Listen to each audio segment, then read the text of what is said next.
आज होता संडे, म्हणजे संडे आहे तर संडे आहे म्हणून आज थोडंसं उशिरा उठले आहो, पण नाईट करून आलेले. मग ते झोपलेले, मग मी आंघोळ केले आणि पोरगी पण उठलेली बघा. मग इकडे त्यांना विचारत होते काय चालले, खायचं आहे काय नाही. मग विचारलं, ते म्हटले आज काय संडे आहे तर पोहेच. सगळ्यांच्या घरी खास तर संडेला पोहेच बनतात, नाही तर इडली. तर आमच्या इथं आज बनणार होते पोहे. मग घेतले इकडे मस्त असे पोहे वगैरे करायला, बघू शकता तुम्ही. मी खूप छान पोहे, खूप छान स्वयंपाक बनवते, सुगरण आहे एक नंबरचं. बघा किती मस्त असे पोहे बनवलेत मी. आणि इकडे चहा पण बनवला आहोंसाठी, इकडे त्यांना दिला खायला. ते न्यूज लावले आणि मग सकाळी सकाळी बघा इकडे लाल चटणी घेतली. त्यांना काल थोडीशी घेतली होती तर जास्त झाली, त्याच्यामुळे त्यांना हे होत होतं म्हणून दिली त्यांना. तर करू द्या, पार्टी कधी तर करायला पाहिजे नाही का. मग मला बघा रात्रीचं बेसन आणि भाकरी खूप जाम आवडते, म्हणजे खूपच जास्त म्हणजे खूप जास्त. बघा मस्त असं बेसन भाकरी खाल्ली रात्रीची आणि थोडेसे पोहे घेतले. मला खूप आवडतात, माझा अवतार बघू शकता. मस्त असं खाल्लं आणि पोरींना पण दिलं बघा. पोहे गरम करून दिले, ती स्वतःच म्हटली मम्मी थांब मी करून घेते तुझं, तू कर तुझी कामं. तिला दिले पोहे, दूध, बिस्किट. मग लगेच दुपारच्या जेवणाची तयारीला लागले, कारण की अहो लवकर येतात जेवायला, त्यांना पोहे खाल्ले की लगेच भूक लागते. मग आज बघा असं मस्त सांबार बनवणार होते, काय नव्हते बनवणार.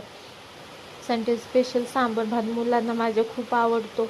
लगेच इकडे घेतलं सांबारला तडका द्यायला.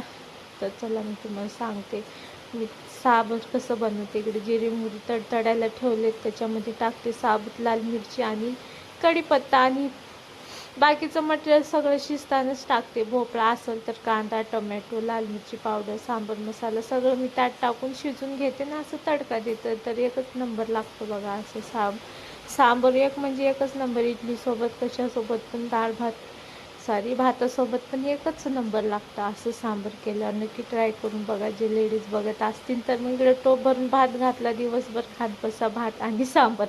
चला मस्त असं सांबार भात बघा किती छान दिसते आपलं सांबार. मग सगळं काम वगैरे आवरून घेतलं, किचन वाटा आवरून घेतला, स्वयंपाक तर झाला होता. मग एक रात्री मोड यायला मटकी बांधून ठेवली होती, म्हटलं खोलून ठेवावी. लय वेळ पण दाबून नाही का, थोडंसं कुमट लागते काय म्हणतात ते.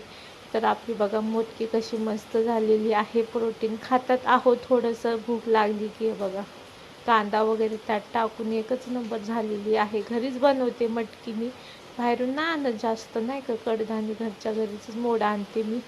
चला असं मस्त मटकी भरून ठेवूया फ्रीजमध्ये. हे बघा आहे ना एकच नंबर. मग लगेच माझं आलं पार्सल, खूप दिवस झालं ऑर्डर केलं, फायनली आलं बाबा माझं पार्सल. आतापर्यंत लग्न झाल्यापासून फर्स्ट टाईम मी वॉच घेतली माझ्यासाठी बघा हौशीने. नाहीतर काय आपलं आहे ते आहे बघा. किती छान अशी वॉच मागवली होती, तर कशी आहे वॉच नाही